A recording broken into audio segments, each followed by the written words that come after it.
My name is Nat Turner, I've been on that back burner, waiting for It's called One Set. Oh my goodness, man. Truth is just every week he's got new records. And I'm gonna keep playing, I'm gonna keep supporting him. We got a lot in the community empowerment right now. A whole lot. So really quickly, The Voice of Reason. You guys know I have another show called The Voice of Reason. The Voice of Reason is returning to a new platform. A huge platform. When I tell you it's big, it's crazy. So I need you guys to do, this is a call to action. I need you to get on your cell phones, whether it be Apple, Samsung, whatever. Go to your app place where you get your apps, App Store, whatever, and download the Dash Radio app. The Voice of Reason is returning to the Dash Radio platform. Millions of listeners.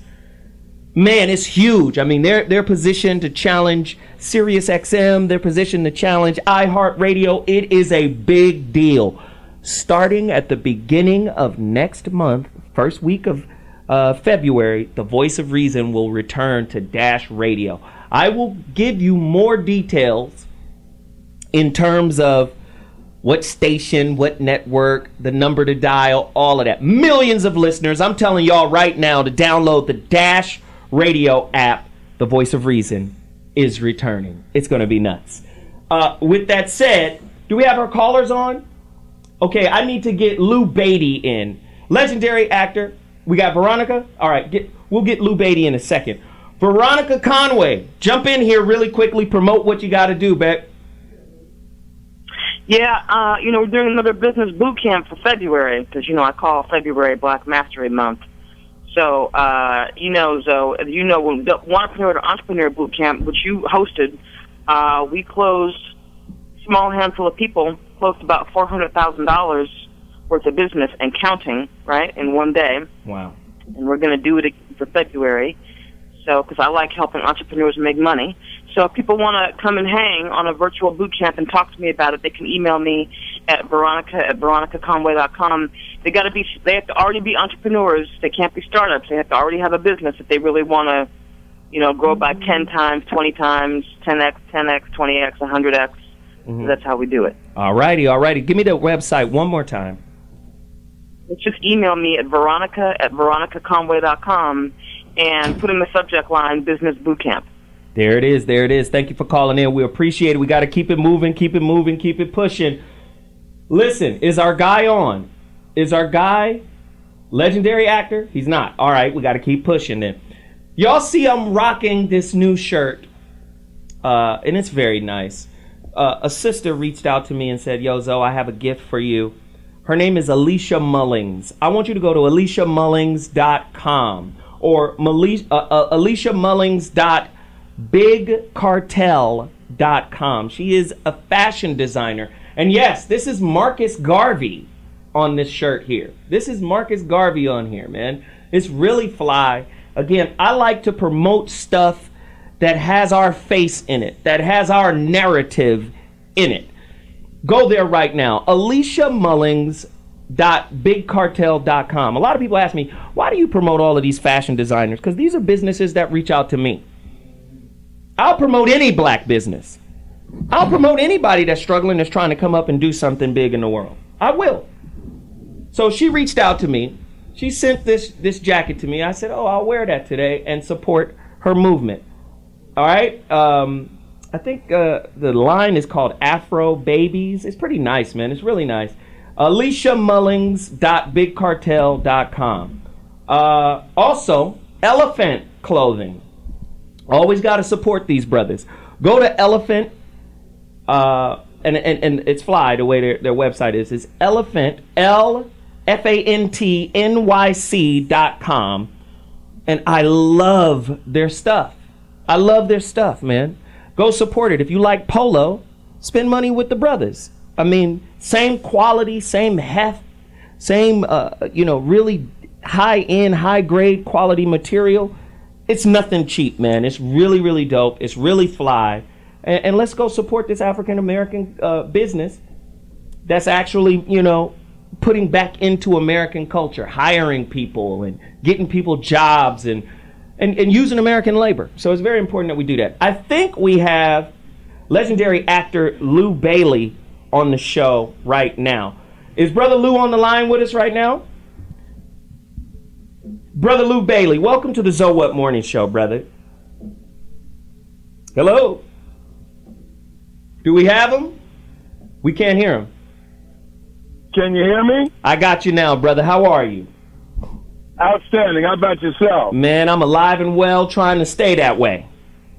I know that's right. So tell me, man, you have an incredible Broadway play coming out called Nobody Walks Like My Daddy. Can you please explain that to us and where people can see it and web information, all of that? Tell us where it's at. Well, it's at the Barbara Morrison Performing Arts Center, and that's at 4305 Degnan Boulevard at 43rd and Degnan in Lamert Park. Awesome. And Nobody Walks Like My Daddy is a play about a black father in the house. Something that is not told enough in the media. There are so many black fathers that are in the house and setting the rules for their children to grow up by. And this is a story of a son who is remembering his father and all the things that his dad told him and all his siblings, and how they have actually come to be the types of things that a person should live by. It shows you that the black father is alive and well and functioning. It is a beautiful play that we did at the D.C. National Black Theater Festival, and we did at the Winston-Salem National Black Theater Festival in years past. The playwright is E.L. James, a wonderful man who lived in Los Angeles until this year. He passed away this year. So this man's writings, go ahead. So Lou, I was going to say, how can they purchase tickets right now? Well, right now you can purchase tickets by going on BarbaraMorrison.com. BarbaraMorrison.com. BarbaraMorrison.com, or call 310-462-1439. Excellent. That is 310-462-1439. Tickets are only $15 on Friday. Man, I so appreciate you for reaching out, because I know you're busy, man, and we're going to come down and support this. Me and Bobby Glanton, we're going to show up and support this as well, and we appreciate you taking out the time to call us today. All right, appreciate you having me, though. All right, Have brother. a great day. All right, you too. Bye now. Thank you. So now we got to keep it pushing. We got a lot of stuff to promote still. I need you to go to streetscholar.com and get the God Class Volume 1 CD. It is a lecture on God. It has music and all types of vibes in the background. It's really, really dope. The God Class Volume 1 can be purchased at cdbaby.com. Please go there right now. Also, we got Bobby Glanton, Real Men Don't Play. Go to realmendon'tplay.com, purchase that. We have Dr. Mark Goulston's Real Influence and Just Listen. These are two incredible works. Please support Dr. Mark Goulston as well. Oh, and by the way, WeJuice.com. Go to WeJuice right now. You type in ZoWhat, you get 20% off of everything. Go to WeJuice.com, support them. Also, Easy Boy Web. Go to easyboyweb.com if you need any web building, social media building, all of that. These guys are absolutely incredible. Please continue to support all of the businesses that we support. And one other thing, very important. Guys, get with me ASAP at IamZoeWilliams.com for your free coaching consultation. You want coaching? Come get with me right now. I've helped a whole lot of people since I opened up this free strategy session thing that I'm doing. I mean, over the holidays, we dealt with over 100 people. More than that. More emails came in than that. I couldn't get to everyone, but geez. Hey, email me now at zowhatorders@gmail.com. Very, very, very important. Please support that. And you can do that now at IamZoeWilliams.com. Really quickly, over to Dr. G. He has something to support promote right now. Yeah. If you can show up that thing on the site. I wrote a blog on LinkedIn called "Tweet If You Want a Government of the People, by the People, and for the People." And if you scroll down a little bit, if you reach out to your elected officials or your local newspaper, and you can go to this site, we'll send out a link, and ask them these questions. Who is your constituency? You may have been elected as a Democrat or Republican, but who are the people that you're serving? President Obama is supposed to serve all of us. Second thing is, what was the decision that you just made? And then the third is the killer, is tell me how it is that you decided on that and how that is serving all your constituency. Because what we want to do is we want to get people, once they're elected, to not serve special interests or their political party. Once elected, they serve everybody in their environment. So please support that. Thank you so much, man. We appreciate it, Dr. G, with that community public service announcement. One final thing. Go out and find this DVD called Circles. It's about HIV.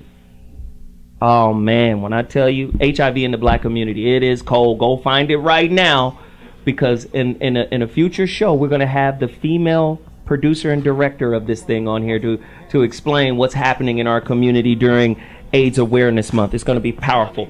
Listen, get that Dash Radio app. Download it right now. Go to I Am Zoe Williams.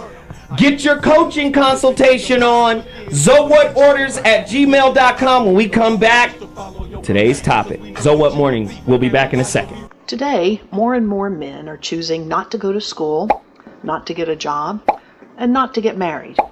If similar numbers of women were doing the same, someone would raise the alarm.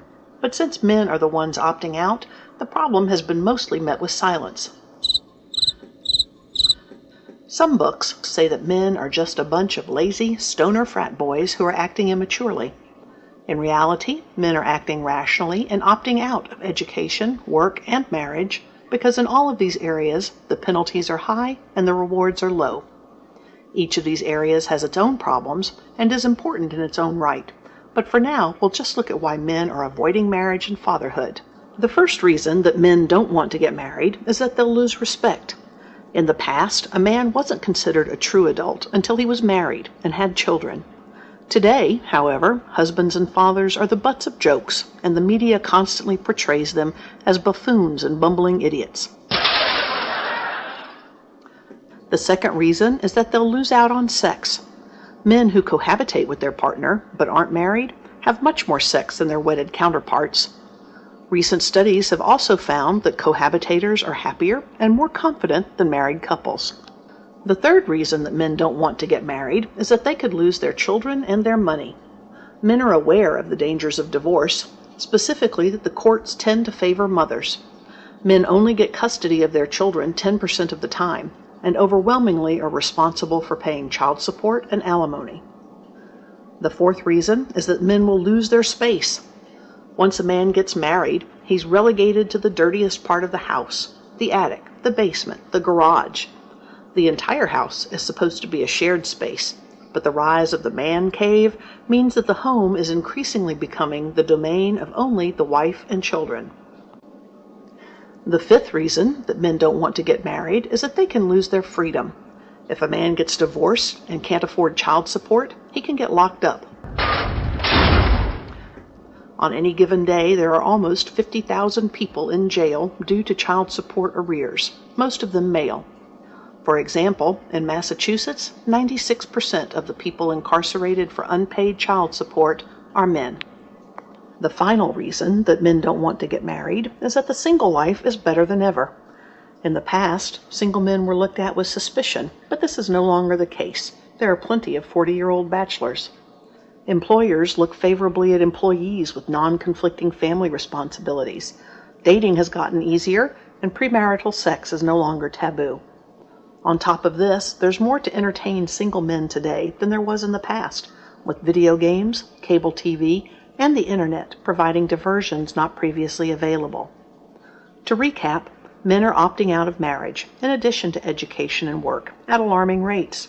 This isn't due to laziness, but due to rational choices where men no longer see the value of participating in these areas. People respond to incentives So if we want more men to marry, it needs to be a more attractive proposition. Why is a white guy like me co-hosting a black radio show? I think toxic relationships cause you to take poorer care of yourself. That if you can recognize danger, if you can pause, if you can take some breaths, refocus, and engage, you might be able to dodge a bullet that you're going to send or coming towards you. One of the things that men don't get is that often women need to vent first to clear their mind.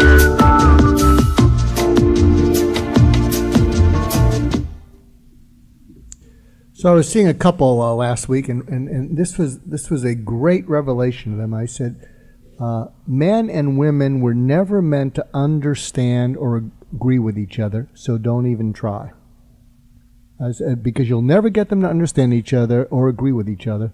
What's most important is that you support each other, and you have a long memory for what the person does right, a short memory for what the person does wrong, and you make forgiving them and appreciating them kind of your default mode. But you'll never, trying to get the other person to understand or agree with you, it's just not going to happen.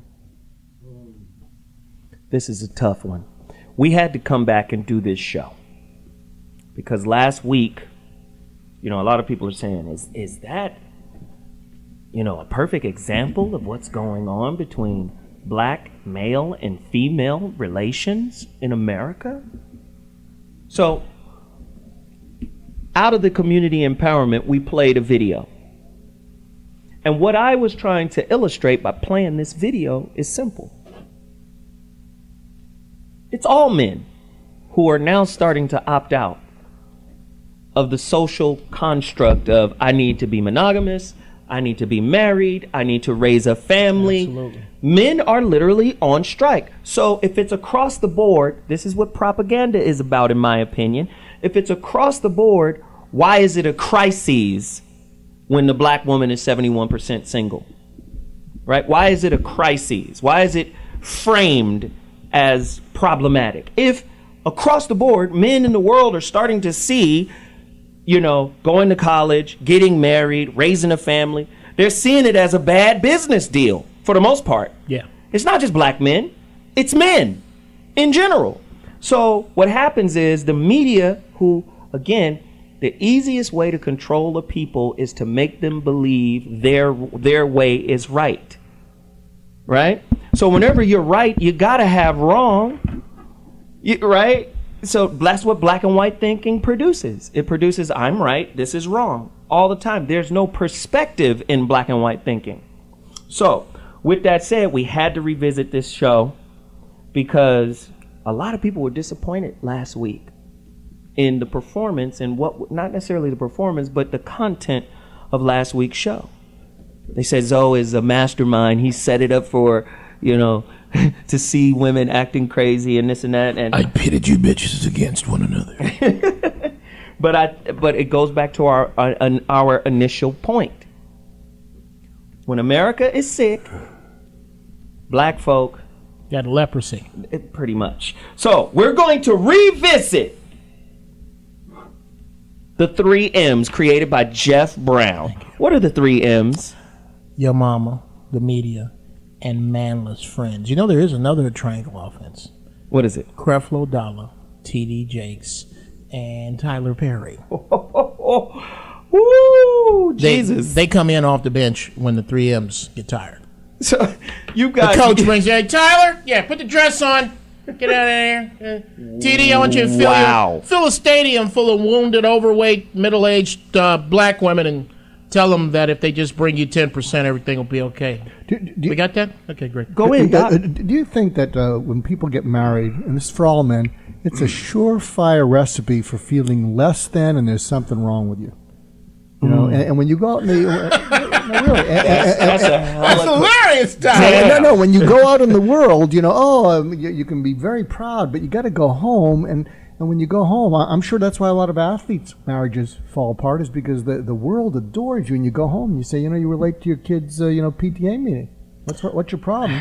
That depends on how you run your house. Let's say more about that. That depends on how you run your house. Because, and trust me, I know a little bit about marriage. I'm on my 3rd. You can't. you got to pick the right person to spend the rest of your life with. First off, I think marriage should be against the law until you're 30. I think so. Yes, so much of this has to do with people getting married too young. I know that was shout out to my first wife. No hard feelings. We were a couple of young fucking idiots. It's a wonder we didn't kill that boy. It's a wonder we didn't kill my first son. We were young and stupid. Okay, nobody gives you classes on this. A marriage license is easier than getting a fishing license. It's just there's so many bullshit expectations that you go into it with. The wedding cake, the picket fence. The more money you spend on a wedding, the less likely you are to stay together. Last week, Lunel and Hope and the young girl, the comedian Chanel that was here. Yeah. They said they deserve the fantasy. That's because I wasn't here. But they represent a section of sisterhood who believe that they deserve the fantasy. But I always go back to say, who wrote the fantasy? Thank you. Who wrote that? Who wrote that? Right? Like, you're in pursuit. And when they did, your ass wasn't in it. But you're in pursuit of an external happiness, hoping that the acquisition of the external happiness will provide some type of internal happiness.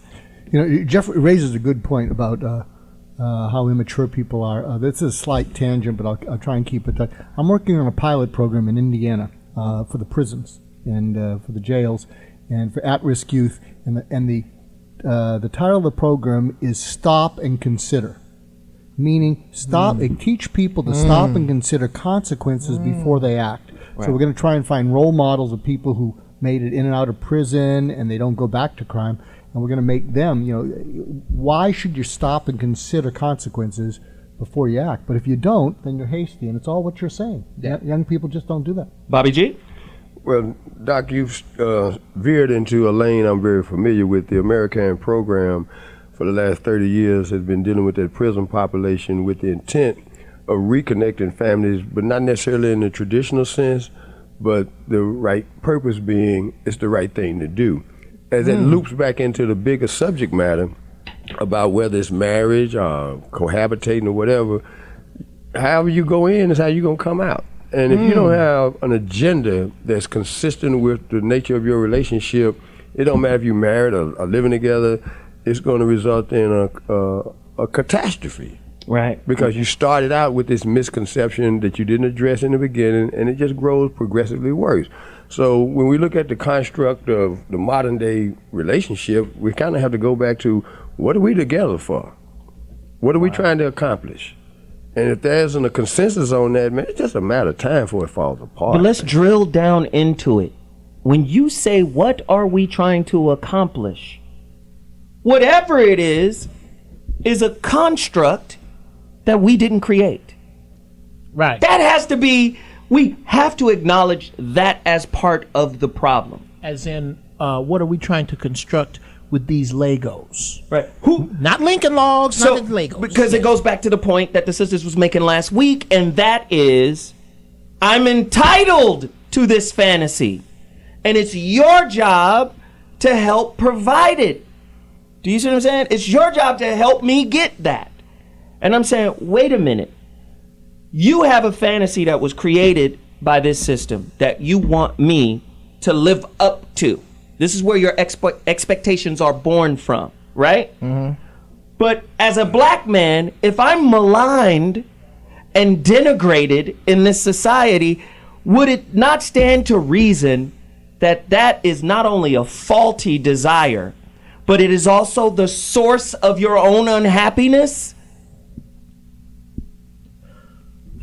Can we speak to that? Jeff? Wow, dude. I am so glad I don't talk to you when I'm high. Man, that is so deep. I think that just as a group of people, women have been sold a bill of goods. I don't think that we're honest about. Man, I was going to put this in the rant. That's the reason that prostitution is illegal. Mm-hmm. Because if it was entirely legal and entirely encouraged, the economy would collapse.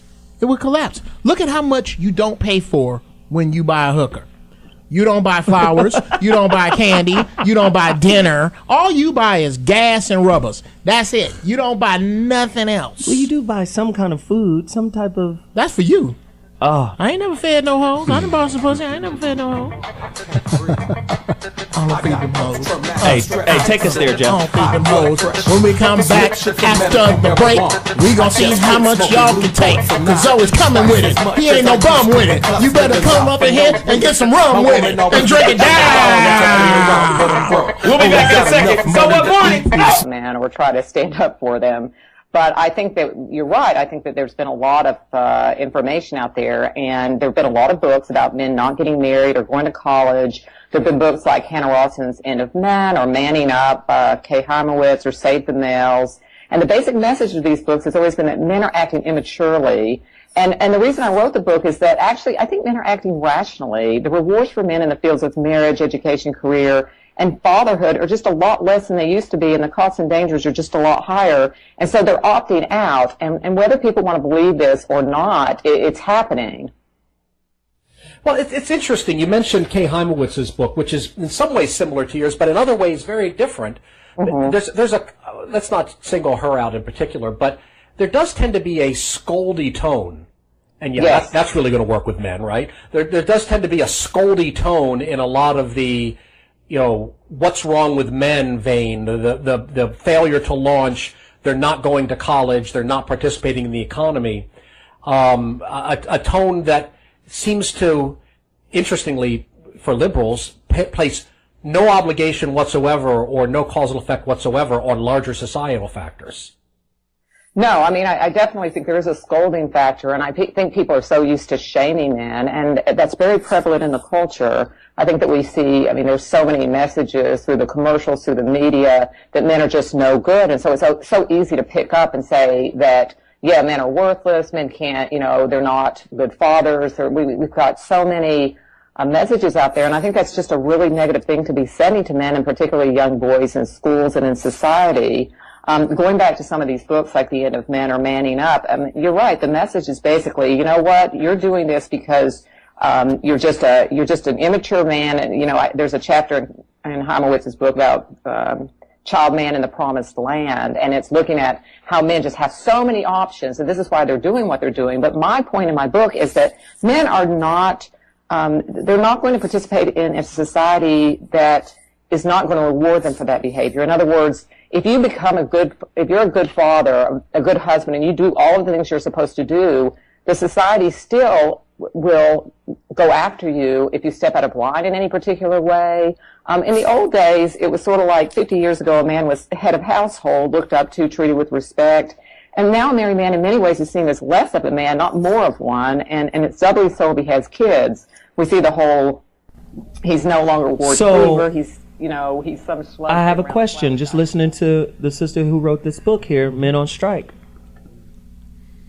How many times as a young African-American male, as an older African-American male, as a middle-aged African-American male, whatever the spectrum is, when you grow up, when you're ready, then come talk to me. Coming from the sisters. Right. You're not ready. Depends on what he's driving. But do you understand what I'm saying? This is... So I wanted to drill down because we didn't get a chance to last week. I want to drill down onto this topic because they spoke of immaturity for not wanting to be monogamous, right? Yeah, or for not settling down, or for having multiple women. Oh, he's immature. He's not ready to be with just one woman. One woman isn't enough for him because he's somehow immature. First off, that's masculinity. Okay? See, it's like sisters are like Christians. People hate when I talk about Christians. See, when you go in the Bible and you start pulling out verses that contradict what they believe, they don't want to read them verses. They got their favorite 13. Right. Sisters use stats the same way politicians use stats. I can use a stat and skew it to my perspective. Right? Oh, 94% of African Americans indulge in black on black crime. There's 94% rate of black on black crime. Well, there's an 86% rate of white on white crime. Right? I can skew it either way I want it to go, right? White people killing other white people. How come we not up in arms about that? We up in arms. 94% black people against black people. Well, I guess if you go in any community, that's who they're killing. They're killing each other. You right? kill your neighbors. Right. So the point that I'm making here is our system, it's always turned into this big ass emergency. Right? Let's go back and drill all the way down. Who wrote that fucking script you're parroting, sister? Who taught you to sit on the perch of society and parrot and propagate their propaganda for a relationship? Who taught you to do that? When it comes to propaganda, are you the propagoose? In the words of Bobby, you said you wanted to speak to that, and then we're going to bring in our special guest. Well, the title of that book is a misrepresentation of the theme, it seems to me, because first of all, there has been no formal announcement or meeting wherein men decided they were going on strike. I don't even know individuals to use that kind of language. I'm on strike? What? Strike what? We don't have time to be on strike. What we're doing is trying to manage an evolution that took off in a direction that leaves all of us in foreign territory. This is new, what we're going through in terms of the dynamics between men and women, the dynamics between men that are black and black women. All of this is playing out at Mach speed, and we haven't had a chance to acclimate to that. And so how can we be on strike? We still trying to figure out where the pieces fit. I think, and you're right for bringing up that point, but you still got to sell books. And I think part of Men on Strike is a catchy title it's kind of for catchy. something that's happening. She's a psychologist, a sociologist. So she's looking at the stats and the data and the trends. And just like I said before, stats, data, trends, all of that stuff can be skewed to fit a particular point. But she's saying, hey, if we're looking at these numbers and we're looking at these trends, men are opting out because just like the video said previously, you go to jail, you don't pay alimony or child support. Oh, yeah. Custody battles. You don't get your kids 80% of the time as a father. And give me your house. Give me your house. And if we still together, you go to the man cave in the house and I manage everything else. Yeah. Do you think what's happened, especially with technology, short attention spans, that what's invaded society and relationships is people saying, if you don't agree with me, you're wrong, and I'm not going to listen. I don't see anybody even trying to understand each other. I mean, it's too boring, it's too slow, and we've been reduced to, in conversations between men and women, if you don't agree with me, you're wrong. It's just not a different point of view. Oh, I'm wrong? Well, let's see who's wrong. And I just think it's amped up that conversations are about, it's a zero-sum game. One of us is right, one of us is wrong, and I'm not the wrong one. Right, and my whole thing is, and we got to go to break after this, but my whole thing is, first, I want to position this question, and I always say it. Black folk, who created your definition of what is a successful relationship? Who created your definition of what is a good or bad man? Who created that, right? We need to know where you're getting your advice from. Now, before we go to break, I just want you guys to know we have a sister on the line. When we come back from break, we're going to talk to her. She's an author. Her name is Angela Freeman. She's a unique author dedicated to the advancement of the black community. Her first book is called God's Gift: How to Be a Good Black Woman to a Strong Black Man. Somebody better go cash mob this woman's book. Cash mob her right now. Go get her book right now. She's going to come in and join the conversation when we get back from break. We'll be back in 2.2 seconds. Don't bring me down. Don't bring me down. Don't bring me down. Don't bring me down. Yo, this Charlie K, no frontin'. Can't bring me down for nothing. Hold your tongue from that. So we're back. I need you guys to call us right now if you have any comments, or tweet us. You can tweet me at Zoe Williams. I'll read your tweets on the air regarding this topic. The phone line is open, 855-878-4652. It's a tough topic, man, because as a black man, I want an incredibly beautiful, smart, intelligent, spiritually aware, self-aware, self-esteem on full sister. Sorry, I got the last one. I want that, right? Sorry. And I think, you know, no disrespect to other women of the world, I think sisters are incredible. I think they're wonderful, and I love them. That's what you want. Yeah. But if we are going to have a relationship, we should have the freedom, the insight, and the creativity to create our own narrative for that relationship. Absolutely. So, with that said, we've got a special guest on the line right now. Author, sister is pretty incredible. She came to my attention through a friend, through Veronica Conway. Shout out to Veronica. What's up? You know, and she has a video. Do we have the video?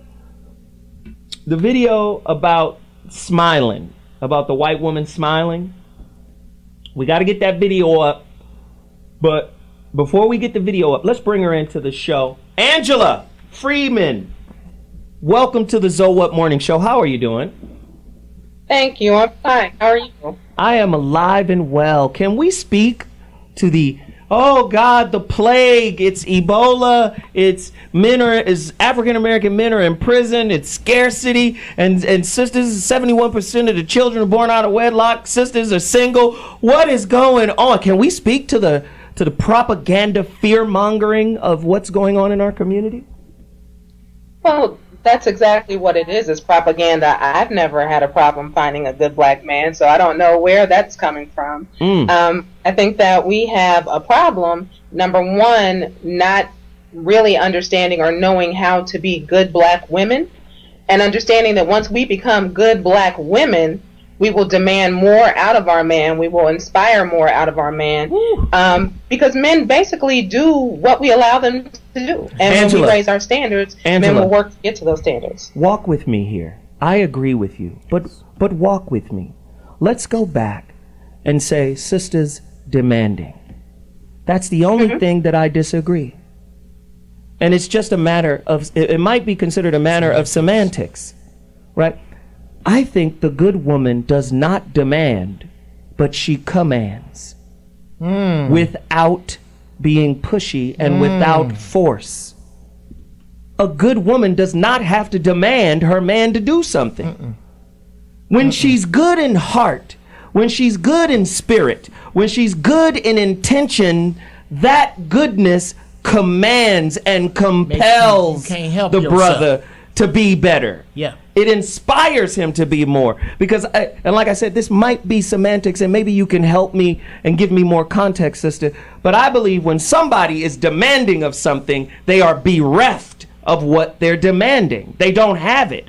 That's just like African Americans demanding diversity in movies or demanding equal rights. We don't have it, so we demand it. When we command something, it comes to us virtually effortless because we get who we are. Do you agree or disagree, sister?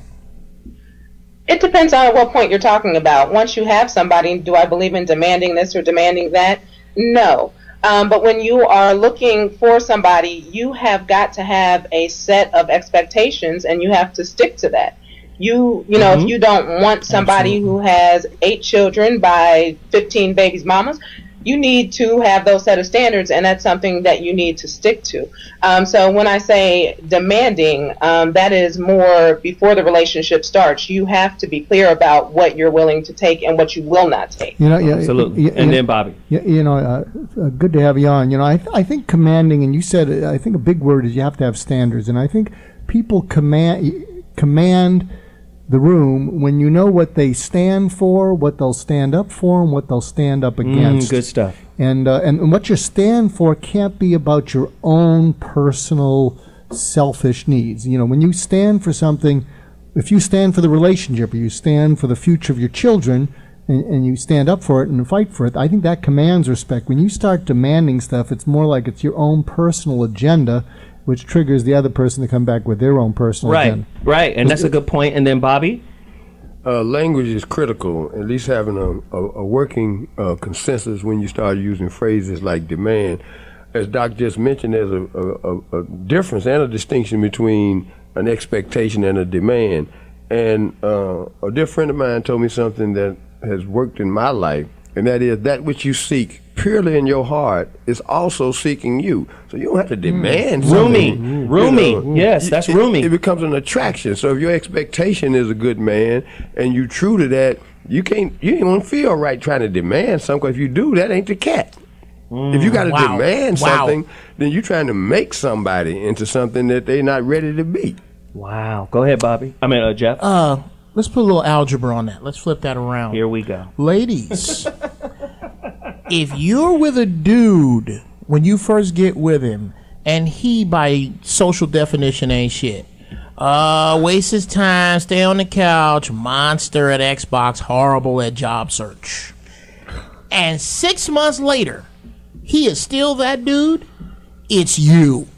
It's you. Okay? You saying she didn't raise him? I am saying no. I am saying. What are you saying? I am saying that if he can't, no. If you, good cooter is supposed to make you want to be great. Okay? If he can still. What? Yes, I'm saying. It has to be more than cooter. No, okay. Well, okay. It starts there. But if your energy does not make him want to be great, if that dude can still, in your presence, in your wonderful presence, be horrible, it's you. You need to have you should have tattooed over your navel, condemned area below. No. I'm not saying I disagree. Let me just say it another way. If that's what you got, that's who you are. Exactly. Right? Exactly. If that's what you got, that's who you are. It's not him. And not in a negative sense. It's not him alone. Because a lot of times we'll make that negative. I think that's who you are in that moment. Okay. And he represents your curriculum for getting better. Do you understand? No. This is what I mean. He represents your curriculum. If you attracted this man, there's something about yourself getting better. You need to learn in order to attract a different kind of man. Because relationship is school. Yeah. And the reflection you receive from your partner is the curriculum you use for self-knowledge and getting better. You need him to graduate from him. But most sisters don't understand that. So when we say, I just picked the wrong one. No, you got the one you deserved because that's who you are. Sister Angela, can you speak to that phenomena? Definitely. And let me also clarify that when I'm speaking, I'm not speaking from just an individualistic perspective. We're talking about community. The community has a problem, and the community has to solve it. So when I say demand, I'm not saying, okay, you have to do this for me, blah, blah, blah. That's not what I'm saying. But if you look at any African cultures, indigenous cultures, we have a set of standards, we have rules. And when everybody enforces those rules, that's when the men actually step up and do what they're supposed to do. So that's actually what I was speaking about. But definitely, that's one of the biggest parts of my book is knowing what you need in a man, not just settling for anything. A lot of times women will settle for anything and then they want to complain about it. No, you ask for it, you got it, you deal with it. And when you elevate yourself and become a better woman and require a man to be better before you get with him. That's why I say I think beautiful. That's why I say I think it's a semantic thing, because in my perspective, you don't have to settle. There is no settling because you get what you are. There is no settling. You're going to find yourself settling if you yourself didn't write the narrative or the standard that you're holding somebody to. You're always going to find yourself settling when it's not yours. It's not yours. You're not the author of the standards. Mm-hmm. You know, right? This reminds me of a woman I knew in her late 40s. She was single and never married, and she was seeing a shrink, and the shrink said, well, maybe you're better off alone, and she got kind of ticked off. And she did something ingenious. What she did is she made a list of the characteristics of a guy that she would want to spend her life with. And it's not rocket science. Someone you respect, someone who's takes life seriously but doesn't take themselves too seriously, all these things. But what was ingenious is when she then had a picture of that guy, she asked herself, what would be the woman that he would be attracted to? And then she identified all her flaws, and one by one she fixed them. and that gave her the motivation to fix them. And what happened is that made her more attractive. Wow. So she finally became a good catch, because she said it wouldn't do any good if I got a great catch and I turn out to be the lemon. I'll just be feeling the whole time that when's he going to leave me?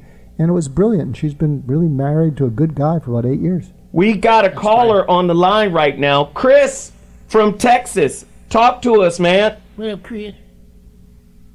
Chris. Hey, Zo. What's happening, man? Talk to us. Yeah, we got you. All right. I think when I'm watching the show, and the words that keep coming, flashing across my mind, is that we, as black people, so-called black people, we've been really lynched. And that conditioning from the root of, from us even coming over here and losing those customs, traditions, that foundation of family, I mean, until we decide to come back and look at the word community, commune and unity, until we commune together and establish collective standards, but and not just individual. I think that's the issue. We're looking at this as individually, these are my standards, and this, we need to have communal standards as black people that we all can live by. So when you seeing your neighbor out of order, you can check it. Chris, can you hear me? Out of order in other relationships, you can check it. Which Chris, I know you're not big on the Bible, but that is something that the Bible does. Hey, Chris, can you hear me, Chris? Chris can't hear. Chris, we don't have laws to abide by. Chris, hello. As a community, we're gonna be in trouble. Hello, Chris, you just talking. You can't hear, brother. You can't hear me. Can you hear me? I can hear you, brother. I'm sorry. All right, no worries. Let me ask you, because this is why I always say we gotta come. We gotta drill down. Remember when we were younger? I'm 43. Bobby is 60. Okay. Jeff is 50 in May. 50 in May. Listen, do you guys remember a time when your neighborhood policed you? Ooh, how many ass whoopings you could get before you get to the house? Yeah, do you remember that? Right? Our neighborhoods used to police us, right? Oh, yeah. Sister Abernathy, who went to church with Mama, was like Auntie Abernathy. Yeah. And Sister Abernathy could actually whoop you. You can pull the switch down. Right? And I'm not saying, okay, because we get into a whole nother conversation of corporal punishment and all this and that and the third. But the point that I'm making is we had a community standard that really had nothing to do with church. It just had to do with, these are our kids. Right? And these are our children, and we're going to look after them. And outside of that structure was the kids whose parents didn't fit that paradigm. It was some horrible little Negroes I grew up with who were outside of that, who was like, okay, that one there, Jeff, I know how his family get down. Boy, you know I know your grandmama. I will whoop your ass and call her. I have heard those words before. And then there were other dudes, Little Ricky, Little Burnt Ricky. Burnt Ricky was horrible. Burnt Ricky? Burnt Ricky. Burnt Ricky, but nobody whooped Burnt Ricky ass because Burnt Ricky mama didn't give a damn. Wow. So it has to be almost like I've seen it in Jews, I've seen it I've seen it in Mexicans, where the narrative at home is the same. So let me do this really quickly. Angela. Yes, sir. Can you give us 3 really good examples of what a good woman is? Because a lot of brothers have a difficult time picking one or attracting one, right? Can you give us an example of who she is and what she's about? Of course. I think for black men in particular, the most important quality in a good black woman is somebody who knows how to use her words to uplift you instead of bring you down. Ooh. Because the world is beating you down every day, and to come home and have to deal with more of that is not good for your mental health, your stability, not good. Another feature which seems to be lacking a lot nowadays is that she should be able to cook from scratch, not rice-a-roni, not something out of the box. She should actually be able to make a good meal for you, whether you eat meat, you're vegetarian, whatever your standards are, she should be able to satisfy that, because that's guaranteeing your health. I'd say the third is to be humble enough to know how to take criticism how when we are criticized or something is said to us that maybe we could look at changing, to actually listen, do introspection, and then work to change that if we feel it's necessary. But to be humble, not to always be arrogant and point the finger at other people, but to be willing to see that we have things that could be improved upon as well. Angela, we're about to take a quick break, but when I come back, Miles from Tennessee, Oziah from Chicago, we will be getting you on the line. But let me ask Angela this question, because I want her to deal with it when we come back too. How much do you think unforgiveness and trauma as family heirlooms being passed down generationally have to do with the way our sisters interact, respect our brothers, and vice versa? When we come back, we'll talk about that, okay?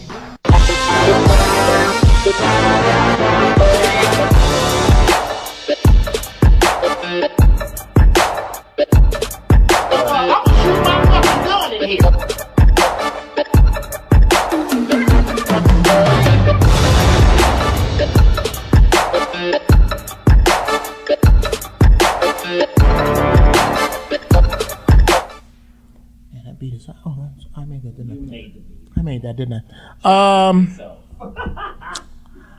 I think one of the big problems is using love as a standard. Stop calling love the standard. Oh, this person did this because they love me. This person is, you don't love me, you beat me up. You don't love me, you cheat on me. Love is only as good as its giver. Every person's version of love is different. You can't tell me Ike Turner didn't love Tina. His love just come with a left hook. What does the person's love come with? A lot of people love you, just they love got shit floating in it. If you want that kind of love, then you got to ask yourself why you're attracting that kind of love. What's the difference between the love you deserve and the love you think you deserve? What's the difference between the love you deserve and the love you get, or the love you give? What appears in your life is what you set your compass for. You've set your compass for some bullshit. A lot of you are setting your compass because you're grabbing. You got grandma's compass, you got society's compass, and that compass is set to hit a lighthouse. Set your own compass. Find your own standard. Pick your own love. I love it. That almost made sense, Jeff, as opposed to usual almost. rants. It was close. Was it close? That missed sense by just inches. That's hilarious. Hey, but Jeff makes a great point about the variation of love. Right? First off, a standard is a condition. That's what a standard is. It is a condition. This is why we have conditional forgiveness. I always tell people love is not alone, neither is forgiveness. Right? You're forgiven contingent upon you changing this, you doing this. No, it's impossible. I want everybody to go look up a book, right? The Prophet by Khalil Gibran. And there's a piece in there on love. First off, the highest level of love is unconditional, so your standards be damned. Your standards be damned. Most of you are unaware that your standards were born out of trauma anyway. Your standards are armor. And if you don't understand where your standards came from, and you don't understand who the author of those standards are, then those standards could potentially become a prison that protects wounds. And this is how hurt become heirlooms in our families. I'm just saying. That has to be considered. Angela? Yes, sir? We got some callers, but I want you to speak to that we talked about going into break. Do you remember the question? You were speaking about unforgiveness in families and how that affects us? Yeah, affects our relationships, affects our choices, magnetizes choices to us. Talk to us about that. Well, I'm not one that necessarily believes that forgiveness is always mandatory for healing. I think people heal in different ways. True. It depends on what the situation is. But I think that the biggest problem that we have that is bred into us from our families, especially amongst black women and black men as well, is sexual abuse and the damage that that's done and how that makes us look at each other. I don't think that that's been dealt with adequately, and I think that's one of the biggest issues that we have right now. That's a hell of a point right there. Good stuff. Bobby, you got something? You know, she mentioned forgiveness, and words are so powerful, especially when there's not a consensus about what they mean. And I appreciate, different forms of opinion, but we all came in this world alone. We're going to leave out of here alone, and it's very important that we create our own narrative and then govern ourselves accordingly. And I'm trying to tie that into the subject matter because I really don't care what other people think when it comes to what I want out of my life. And I do believe that there's a certain amount of attraction to that because as long as I'm consistent with that, I'll be able to define not only who I am, but the kind of people I want to associate with. Miles from Tennessee, you're on the line right now, brother. Let's talk. Zoe What Morning Show live, 855-878-4652 is the number to dial. Get at us on Twitter, at Zoe Williams. Tweet me your comments right now. I'm going to read those off. And also, if you want to talk to us, the lines are wide open, 855-878-4652. We got Miles from Tennessee. Talk to me, Miles. Hi, Zoe. I was calling in. I've been a fan of your show since I was 18. I wanted to, Geoff said something that was profound and I wanted to know. He was talking about the woman who has a person that sits on their man that sits on the couch for like 6 months or so. Is it wrong if my mother is like that? Is it wrong that if I could, like cut her off just for, I don't agree with, what you're doing or something like that, and I just need to be a better person and I don't see myself going down that line? What can I do as a young man to surround myself around strong, powerful people and women? I would say become strong yourself. I would say have a sit down with your weaknesses and challenge everyone. Charge all of them fools rent. Yes. Right? They don't get to live in you without being pressured, without being pushed to the brink of their existence. You can't see, and that's the thing. And I don't mean to disrespect anybody, but we have this concept in our mind, and I hear it, all of these different people talking about, go seek to be around strong people. I am a firm believer that you are around the quality of people that represent who you are in the current moment. You don't get to go kick it with Quincy or world leaders or the Bilderbergers, or you don't go get to kick it with them because you're not at that level. Ding dong. Right? If you find yourself kicking it around a certain level of folks. Stop. I'm just anybody. You're Quincy Jones. Ding dong. I don't know, man. Shit. Who are you here to see? I don't know. Security? I just don't, because I hear people say, in these empowerment sessions, be around these kind of people and look at your friends and cut them off, and because if they're not doing something, raise up to the next level.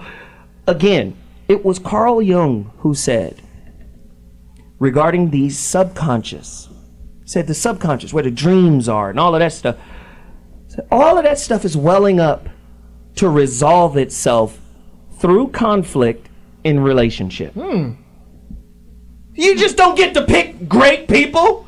You got to resolve the weaknesses in you before you can create, before you can go gamble at that table. Great people. Can I give him a tip? Give him a tip, and then Bobby. Quick tip. Identify 3 people that you respect who care about you. And go up to them, and there's something a friend of mine said, focus on the future, that no one's messed up instead of what's already happened. And when you say to those people that you respect, you say, I'd like your help with something. Going forward, what is something that I need to do consistently that's observable that will increase everybody, including your respect for me?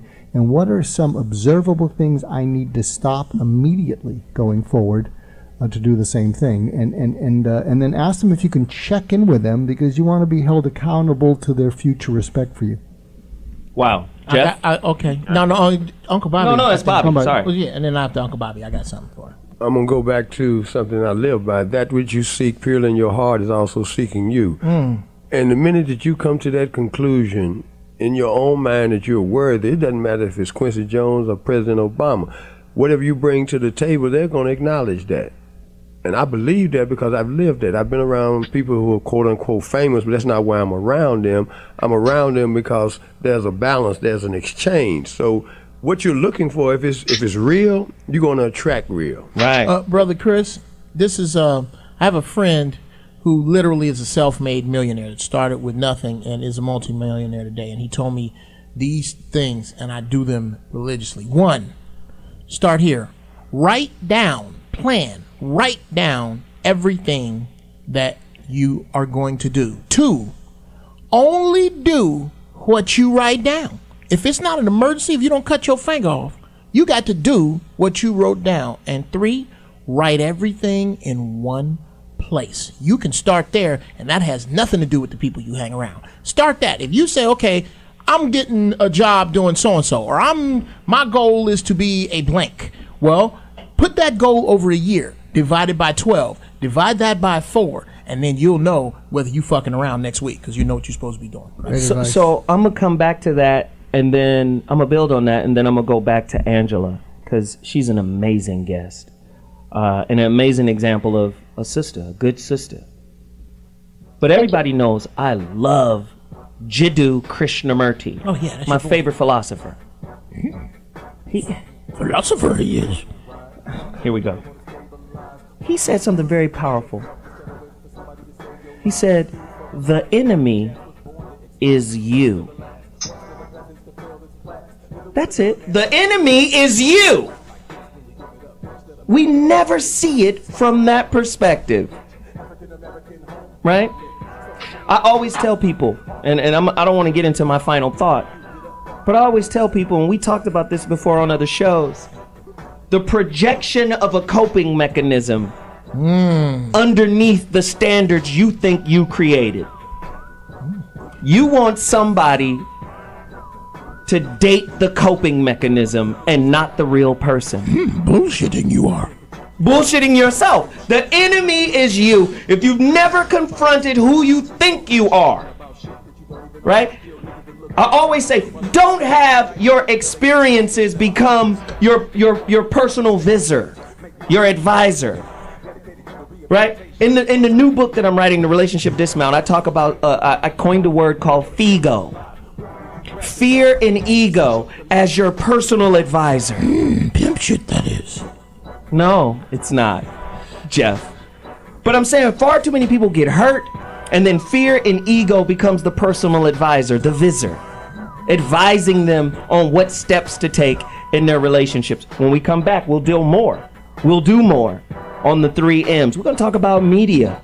How much influence does the media have over the minds of men and women with regards to how they choose relationships? We'll be back at 2.2 So What Mornings. Holla! Hello there, listening audience. This is Michael Cross here with another episode of Unlock the Door Radio, where we follow those precepts that were taught by Benjamin Franklin so long ago. And you know what those were? That to have a functioning democracy, the one cornerstone of that is to question authority.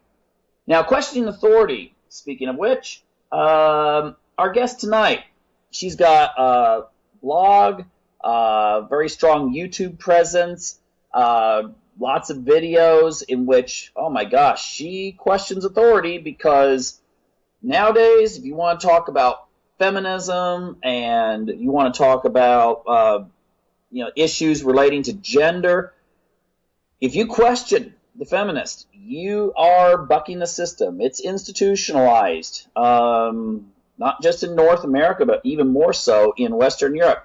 Our guest tonight is none other than Karen Strongen. Is that how you pronounce it? Strong.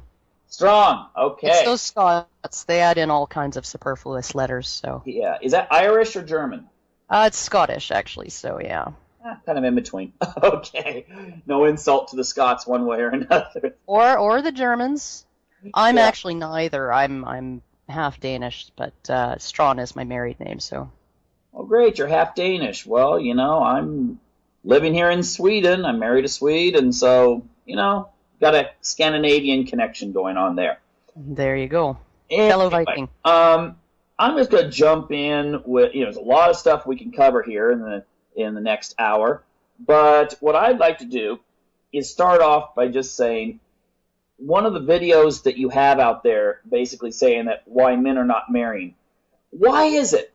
Why is it that I talk to so many women who are in their 20s and they're frustrated. They're like going, I want to, I'm hitting 25, 26, 27, and I'd like to find someone in a relationship, settle down, and start a family. I'm not getting any younger, the biological clock.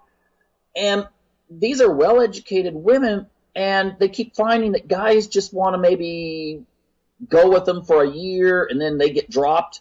And then another guy, same thing, get dropped, another year. And these aren't party girls. These aren't, the ones that are just picking up guys at bars. These are normal, middle-class, educated women. Can you give some insights? If you were talking to some of these women, if you were talking to a crowd and they're going, where are all the men? What would you say to them now?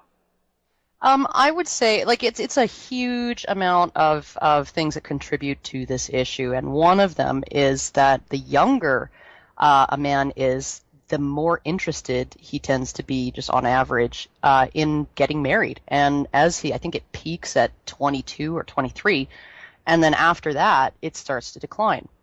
And so, and oddly enough, the older a woman gets, the more kind of, I guess you'd almost say, desperate they are to get hitched, right? So you're looking at these almost like ships passing in the night as far as timing goes. If women really aren't looking at settling down, getting married, having kids until they're 25, 26, or even 30, the men in their age cohort they're just not interested in that anymore in a lot of cases.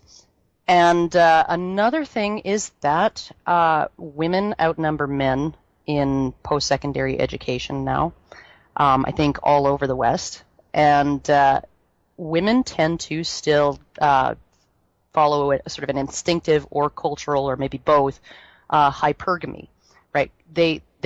When they marry laterally across class or up, as far as education, income, social status, right? They don't tend to marry down. Mm-hmm. And so when you have 60% of college-educated people are women and 40% are men, you're just going to have a real difference in the, men are willing to marry down. Men have married down for centuries, economically and socially.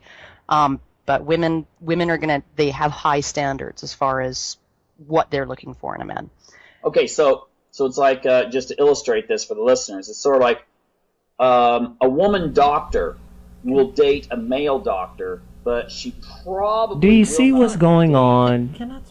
I'm trying to speak to something here. We got somebody. We've got to go back to Angela, and then Geoff, you can clear that up for us. Angela. Yes, sir. I really appreciate you today. Your voice, your energy, your knowledge, your insight. It has been an absolute treat. I don't know what you look like, but girl, you got a fine voice. Ooh. Okay. Thank you. Geoff, that's Geoff Brown. Here we go. One more time, can you tell our ravenous audience of intelligent people where they can find your book? And after you tell them where they can find your book and how to support it and do all of that, please give us some tips on your way out. More tips of what men should be looking, more tips on what sisters should be looking for within themselves and within a mate. And then I know you have to leave, and we'll wrap you after that. Certainly. My website is authorangela.freeman.com. My books are available on Amazon. Actually, God's Gift was my first book, but I actually have about, I've lost count, maybe 17 or 18 books out right now, most of them are children's. Wow. So you can definitely support that way. I would think, as far as words of advice, when you are choosing a mate, it's not just about you. It's about building our community and resolving these problems.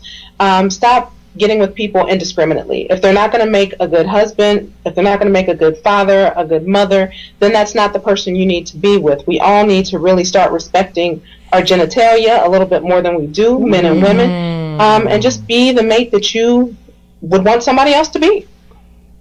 Right. That's excellent. So, one more thing, because I think it's important. I really, really, really, really urge the listeners and the followers out there to go out and buy her book. Veronica Conway, who's on the line, she's going to come in as well. Veronica Conway mentioned a term that just blew me away. It's called cash mobbing. And because we have we have $1.1 trillion, or expected to spend $1.1 trillion this year in consumerism alone, why don't we cash mob Angela Freeman? Absolutely. Let's cash mob her today.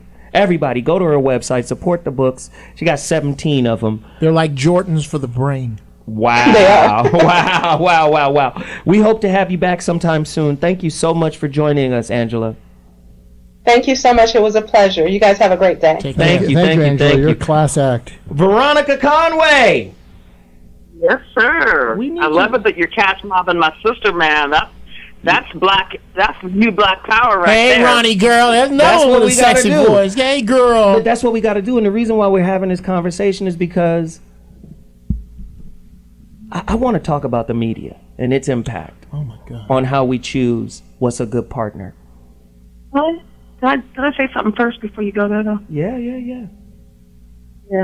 I want to just piggyback on one thing that Angela said, and I want to, I love talking about the media because the narrative that gets put into our brain, I'm very attuned to that. But I want to kind of piggyback on what Angela said in this way. I think that for the really receptive female, there's no shortage of men. Wow. Go ahead, Mama. Okay. Say words. Say more. Go more on that. The receptive woman, there's no shortage of men. And so, because the receptive woman finds the man heroic, and I think it's not as a manipulation, but it's really as an expression of her love. The challenge is, and I face this challenge in my own experience, when I was with my first knucklehead long-term relationship called my ex, I was wounded after that, right? I was really deeply wounded by my choice, my mirror, right? And it took me, when I say years of getting broken down physically, psychologically, spiritually, and even sexually by people that knew how to do that, I became more receptive. But you literally a woman has to walk back through all of the trauma. She's got to resurface all the trauma, all the pain, all of the anxiety, all of it, in order to break down enough to be receptive. But when you become that, there's just the challenge becomes, how do you discern against men that come into your presence and see your light and really just you mistake your light for theirs? Oh, that's so big. When you become receptive, you have to boundaries out. Not. You have to manipulate to get them in. So I just wanted to bookmark what she was saying. That's big. See, Geoff. Yeah, and to piggyback off of actually the video that came on before Angela, where the whole energy was that there's some kind of problem for the guys. We don't have a problem with this. This isn't our crisis, as in, women, I've got to raise my standards, and then my standards are this high, and then, you know what dudes go? All right, then. There's the problem isn't over here. The problem, to me, with regard, or the fix for the problem, is almost overwhelmingly female. It's almost over there.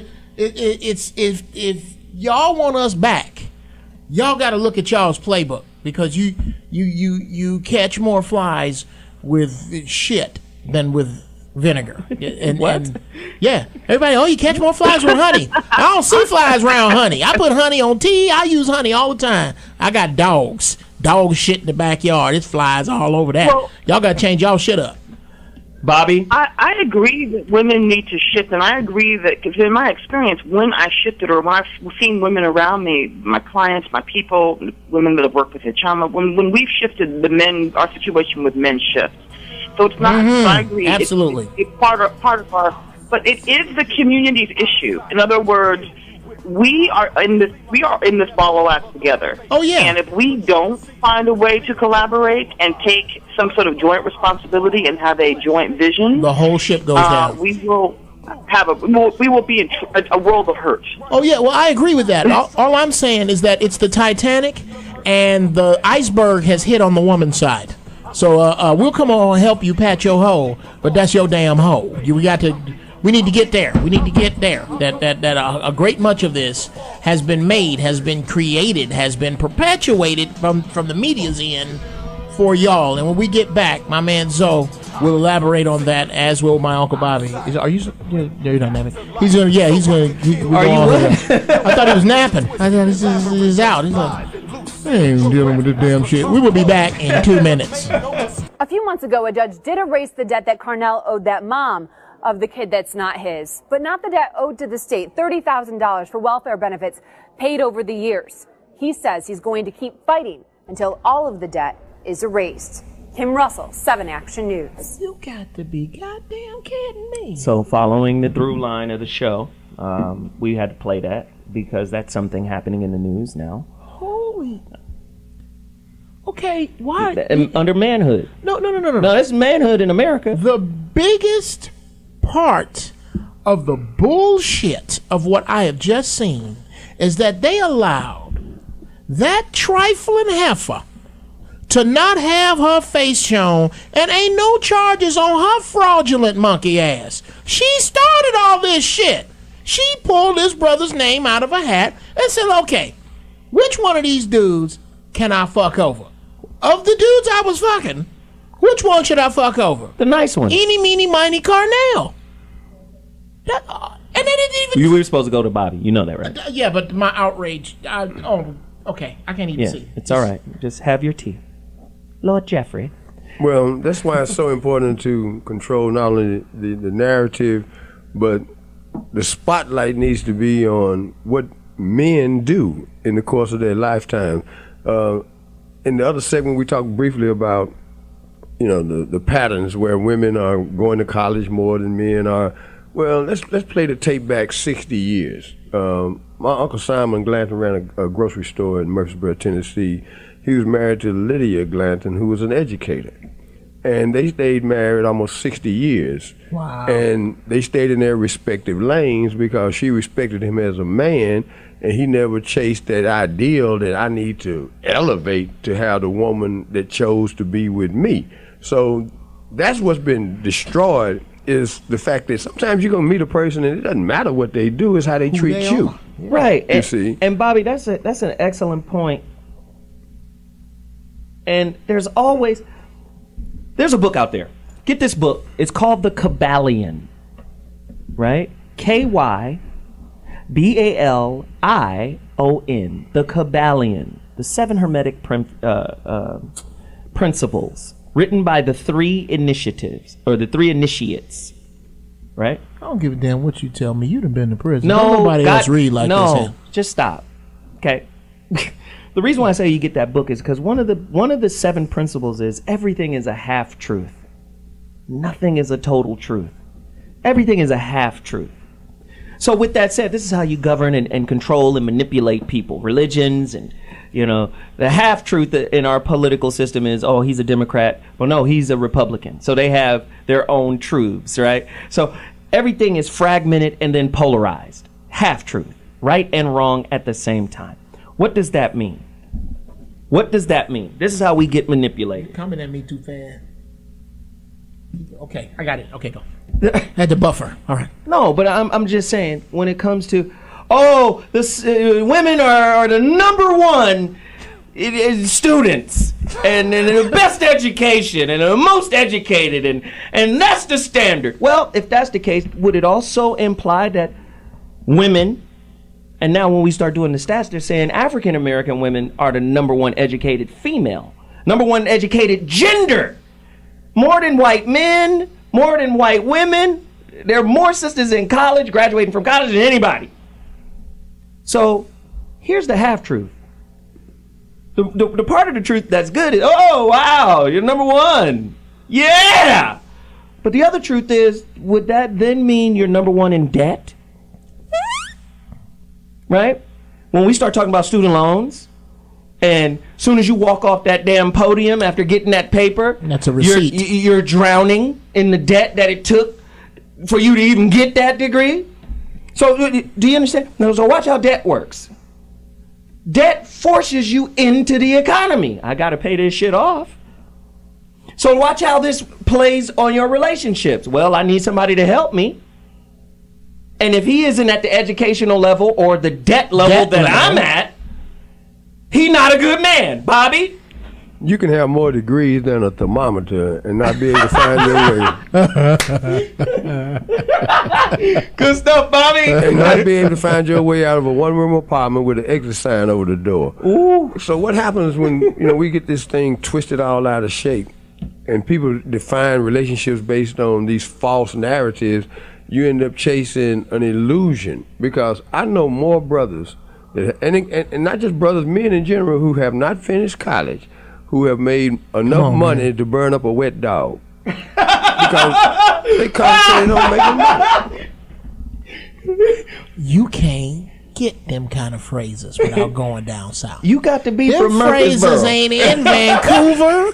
They ain't in Africa. No. They are down south. Got I was enough money. raised by all them that right there. Got enough money to burn up a wet dog. Who has ever tried to set a wet dog on fire? You know what? I've had enough of this goddamn dog running out here and tracking shit in the house. Somebody, I don't give a shit if he wet. Okay, what we gonna burn him with? Well, we out of newspaper. Goddamn it. Uncle Charles got enough money. Throw the money at the enough money. Roll him in some of the charcoal. Roll that boy in 20s. I'm gonna set that boy on fire. Finish the thought, Bobby. It's just a matter of, common sense is really not that common, because, people, they look at these commercials. I seen one of them the other day where they was talking about, if you get a college degree, chances are you're going to earn more money than a person that didn't go to college. But like you said, they didn't put in there that you're going to spend most of that money repaying them for the education. Right. Half truths. That follows you to the grave. Yes. Half truths. I know a lot of cats, man, that work with their hands. I've been working with contractors for 30 years, man. And these guys, man, they make money. If you get a journeyman card, you are recession-proof, because you can go anywhere they building in the world. That's it. Barbers, license to print money. But see, this is why it comes back to the half-truth. The sister who wrote Men on Strike is speaking about a portion of the whole truth, right? If you go to the Department of Justice, or if you go to any of the statistical surveys that the United States present, it's pro-marriage. Pro-marriage means integration into an economy. A household is an economy. And what guarantees, or not necessarily guarantees, but what betters your chances of integrating into the economy? College education. I think what all of us have to focus on, especially young people coming up, is buying hoes and adopting kids. Buying hoes and adopting kids is wow. Is project yourself a year, several years, and kind of the results you want. So before you go to college, look at the job market. Look at what they're hiring. Yeah, and as opposed to getting something that you can't get a job with. And really focus on the end result, and it's kind of like what Geoff was saying before, and then break it down. From 3 years from now, imagine 3 years from now, life is good. Well, what the hell does that look like? Do a 360 of relationships, your health, your job, your career, and get real specific. Be able to see it, and then break it down. By year, break it down by month, break it down by week. That's awesome. And then just do that. But a lot of people don't do that because they see it as things that are supposed to fit into their lives, as opposed to things that are to be thought through. The only thing that Americans hate more than planning is thinking. Wow. Okay.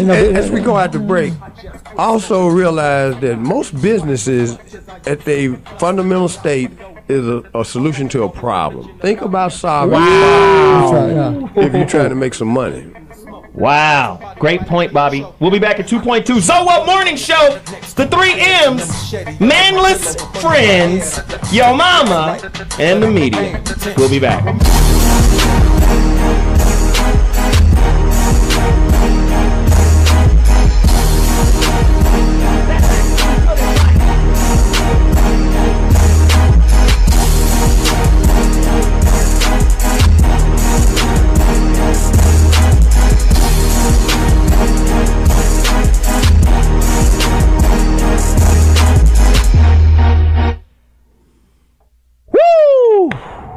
Great show, guys. Let me just say, I appreciate the knowledge, the insight, the wisdom from everyone. Angela Freeman, author of God's Gift. You know, she was great. Bobby G, old school, down south, way down south wisdom right there. Dr. Mark Goulston, you know, insight, wisdom, information. And of course, Geoff. I mean, it's funny, it's long-winded, it's irritating, but it's insightful, and I'm deeply appreciative. Following the through line, black relationships are sick because we're fed a steady diet of someone else's narrative, right? And we continuously consume it. Everything about black life in America is a coping mechanism. Let's just think about it. Massa gave you fat back and hog mogs. You turned it into soul food. Now, soul food, right, tastes good than a motherfucker. God damn. Soul food is delicious, but it's not good for you in large quantities. We turned death into a delicacy, right? Right? Let's keep going with the coping mechanism. Jim Crow. What did Jim Crow and slavery and all that stuff birth? Oh, wow. It birthed the blues. Bobby knows about the blues. It birthed that. Birthed rhythm and blues. Like an artistic form of music came from it. More than one. Right? The blues. From the blues comes jazz. From jazz, hip hop. Right? R&B. Everything in black America comes from a coping mechanism, right? We're slaves from Africa, some of us. We get here, even religion is a coping mechanism. Damn, I'm Muslim. Damn, I'm Yoruba. I don't speak Arabic. I don't speak Ile Ife. I don't speak Ifa. I don't, right? The language of those people. I don't speak Swahili. I don't speak it, right? But this is what we're going to do when we get together. We're going to create a sub-religion underneath Christianity so we can keep practicing our culture. Santeria, the worship of the saints, which later became voodoo, which later became demonized by the very Christians, right, who taught us Christianity. No, that's evil. That's evil. Your culture, evil. Everything about us is coping, even up to modern day society. You got to act a certain way to get a job, Stephen A. Smith. You got to present yourself in a certain way that isn't offensive to the white infrastructure that creates all of the rules and the narrative for you to act and live by. So our relationships are dominated by this narrative, right? So this is why I say our concept of black life and culture is a result of a coping mechanism. Whether it be soul food, blues, hip hop, or our adaptation of Christianity, it's all a gag reflex coping mechanism from living in this mug. Ideologically institutionalized equals being social robots.